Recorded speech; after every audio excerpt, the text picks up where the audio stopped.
బుద్ధి అనేది కూడా మళ్ళీ మీది కాదు.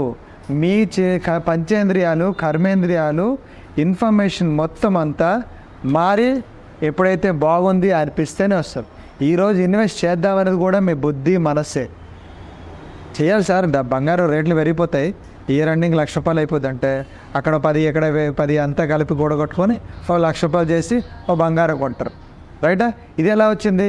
బుద్ధి, మనస్సు. రేపు పొద్దున అవుతుందేమో, బంగారం అయినా పెట్టుకొని ఇల్లు కొట్టుకోవచ్చు. అప్పుడులో 100 కలిపేసి మొత్తం అంతా కలిపెట్టినాడు కేజీ బంగారం అయితే ఇప్పుడు ఇల్లు వచ్చేస్తుంది 70-80 లక్షలు. ఎట్లా వచ్చింది? బుద్ధి, మనస్సు ఆలోచించినాయి. మనస్సు కోరిక ఇచ్చింది, బంగారం అంటే వింటున్నావు, కొంచెం రేటు తక్కువ ఉందట వేసే అంటారు. అప్పుడు ఏం చేస్తుంది? అహంకారం ఓకే ఓకే అంటుంది, వెళ్తుంది, చేతులు కష్టపడతాయి, బరువులు మూటలు మోస్తుంటాయి, అబద్ధాలు ఆడుతూ ఉంటాయి నోటి ద్వారా. మనస్సు ఆలోచిస్తుంది, ఎంత ప్రతి ఒక్కటి వచ్చి డబ్బులు కమాయించుకుంటుంది, పెట్టుకుని దాని తర్వాత ఇమ్మీడియట్గా మొత్తం స్టోర్ చేసుకొని పెట్టుకుంటుంది. అదంతా బుద్ధి పని, మనస్సు పని, అహంకారం పని, శరీరం అంగాల పని. వీటా టోటల్ అన్నింటినీ కలిపి చిత్తం అంటారు. ఈ మొత్తం ఈ ప్రక్రియ ఏదైతే ఉందో దాన్ని చిత్తం అంటారు. యోగా, చిత్త, వృత్తి, నిరోధ. నిరోధ అంటే ఏంటి చెప్పాలి? కంట్రోల్. ఒక మీ అందరికీ అంటే కంట్రోల్ అనే దానికి ఒక మంచి మెర్సిడీస్ బెంజ్ కార్ ఇస్తాను. ఒక మంచి బెంజ్ కార్ అందరికి వెళ్ళే ముందు అందరికీ ఇస్తాను. రైట్, రెడీగా ఉండండి, రిజిస్ట్రేషన్ మీదే, మంచి బెంజ్ కార్ ఇస్తాను. నిజం ఇస్తానంటే ఎవరు నమ్మట్లేదు. నేను ఇస్తానని నాకు నమ్మకం ఉంది కదా, మీకు నమ్మకం లేదా? గ్రేట్. నిజం శ్రీనివాస్ గారు, మీ ఇంటి దగ్గర పార్కింగ్ లేదా?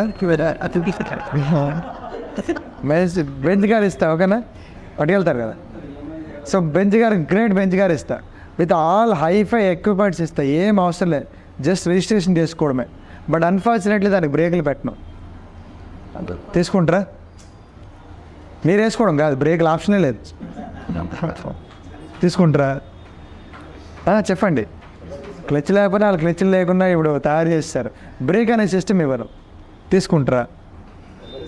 ఇస్తాను. బెంచ్ కార్ రెడీగా ఉంది బయట. కార్ వస్తే లారీ వస్తే వాళ్ళు దించుకొని ఎవరి గారికి వెళ్ళి పట్టుకెళ్ళిపోవడమే, విత్ ఆల్ ఎక్విప్మెంట్స్. ఏం అవసరం లేదు, బ్రేక్ అనేది లేదు. ఆ బ్రేకే మన సిస్టమ్. నిరోధ. యోగా బ్రేక్ లాంటిది ఆపుతుంది. యోగా ఏం చేస్తుంది? చిత్తం, వృత్తి, చిత్తం చేసే ప్రతి ఒక్క పని తాలూకా. చిత్తం అంటే ఈ టోటల్ సిస్టమ్, దీని అంతటినీ బ్రేక్లా పనిచేస్తుంది. ఎక్కడ ఆపాలి, ఎక్కడ వదలాలో అనేది చేసేది యోగా. సింపుల్. ఫస్ట్ దాంతో స్టార్ట్ చేశాడు. ఈ మొత్తం సిస్టమ్ మీకు అర్థమైన రీతిలో బండి అనే ఒక నిర్వచనం చేస్తాం. నోట్ ఎక్కడ పడితే మాట్లాడేస్తున్నాం, ఎక్కడ పడితే వెనక్కి తీసుకోవడం అవ్వట్లే. కానీ బ్రేక్ మాత్రం ఎక్కడ వాడాలి, ఎక్కడ వేయద్దు అని మనకు తెలిసిపోతుంది. ఫస్ట్ నేర్పించేది క్లచ్, బ్రేకు, యాక్సిలరేటర్, ఏబీసీలు నేర్పిస్తాను. రైట్, అది ఇంపార్టెంట్ అయిపోయింది. ఆ యోగా అనేది మీకు ఒక బ్రేక్లా పనిచేస్తుంది అని అర్థం. ఈ టోటల్ సిస్టమ్నే చిత్తం అంటారు. అందుకు మీరు ఫస్ట్ ఆఫ్ ఆల్ నేను గ్రేట్ అనే సిస్టమ్ నుంచి దూరం రండి. గ్రేట్ లోపల ఉన్న ఆర్గాన్ని మిమ్మల్ని ఈ రకంగా మార్చుకుంది. మీ అహంకారం ఈ రకంగా తిప్పుతుంది. మీరు ఇక్కడ రావడానికి కారణం కూడా అహంకారం. ఈరోజు ఎంతసేపు మీరు కూర్చోాలనుకుంటే అహంకారం. ఎందుకు?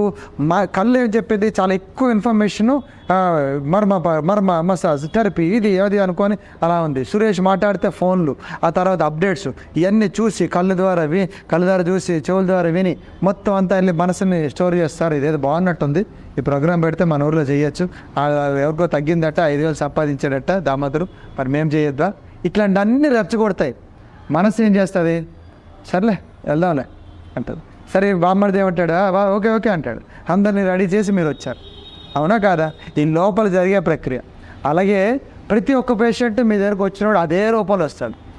వాడికి చేయాల్సింది ఫస్ట్ పని ఏంటి చెప్పండి? ఇంకా ఎంత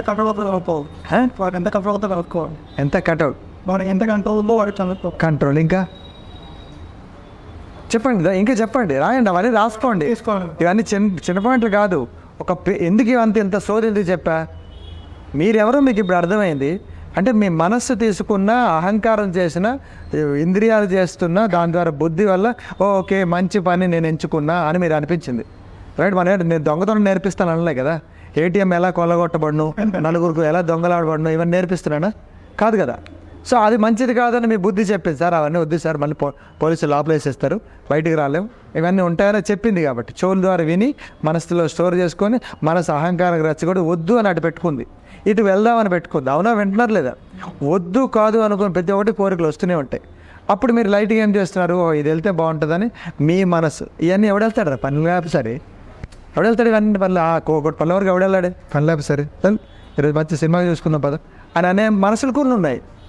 కొన్నిసార్లు తప్పు పట్టద్దు, రైట్? అది ఎందుకంటే నేను ఇంకా అందించలేదు, ఆ చెవులకు అందించలేకపోయాను, ఆ కళ్ళకి చూపించలేకపోయాను, మర్మ రిలేటెడ్ది ఇంకా చూపించలేకపోయాను.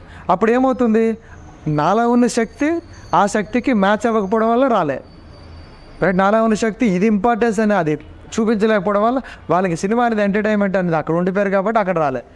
లేకపోతే మేము ఇప్పటివరకు యోగా చేసినా పరిగెట్టి వచ్చినాం, రైట్? అసలు రాత్రి నిద్రే లేదు, ఎందుకు వచ్చినాం? రేపు అంటే ఒకటి ఉందని అహంకారం మన అందరు రెచ్చగొట్టింది కాబట్టి వచ్చినాం. వెళ్ళాలి, మీరు ఎట్టి పరిస్థితులు వెళ్ళాలి. కార్ బ్రేక్ డౌన్ అయిపోయి ఎలా వద్దాం అనుకున్నాం, అలా టోయింగ్ అనుకుంటాం, మెల్లిగా వచ్చాం, స్టీరింగ్ కదలట్లే, అయినా ఎలాగ వచ్చినాం? ఇక్కడ ఉండాలి, అహంకారం నన్ను రెచ్చగొట్టింది.